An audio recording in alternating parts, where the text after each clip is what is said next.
Преди хората не са имали интернет, нито книги за психология, но са знаели едно, че светът не е само това, което се вижда. Поверията не са били страх, били са начин да оцелеш.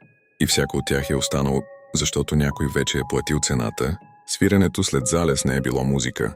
То е било повик. Звукът пътува далеч в тъмното, по-далеч от гласа. Казват, че ако свириш нощем, нещо може да отвърне. И няма да е човек. Огледалото нощем не показва лицето ти, показва това, което стои зад теб. Старите хора вярвали, че в тъмното огледалото става врата. А ако отражението закъснее, значи не си сам. Обувките показват пътя на човека. Когато са обърнати с подметките нагоре, пътят сочи към дома на смъртта. Затова са вярвали, че така се кани злото вътре. И то влиза тихо. Кръстопътят не е просто път. Там се пресичат решения. След полунощ казват, че можеш да чуеш гласове, които не идват от хора. А всяка дума чута там е договор. Орехът е тежко дърво. Корените му, казват, стигат дълбоко, до място, където живеят сенките.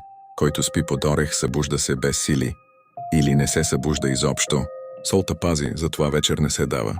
С нея се дава здраве, мир и защита. Който дава сол след залез, отваря врата за кавги и болести. Името е сила. Гората нощем то не принадлежи само на човека. Ако извикаш някого и чуеш отговор, не тръгвай. Може да не те вика този, когото търсиш. Метенето след залез не чисти. Той изкарва пазителя на дома. Смета носи следите на деня. А нощем те не бива да се пипат. Казвали са, ще изметеш късмета си. Кукумявката не носи смъртта, тя я усеща. Когато кацне край дома и извика, тя предупреждава.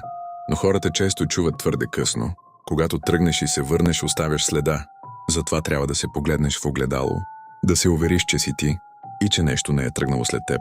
Тези поверия не са измислени, за да плашат децата, а за да пазят живите. Въпросът е, кое от тях си нарушил вече?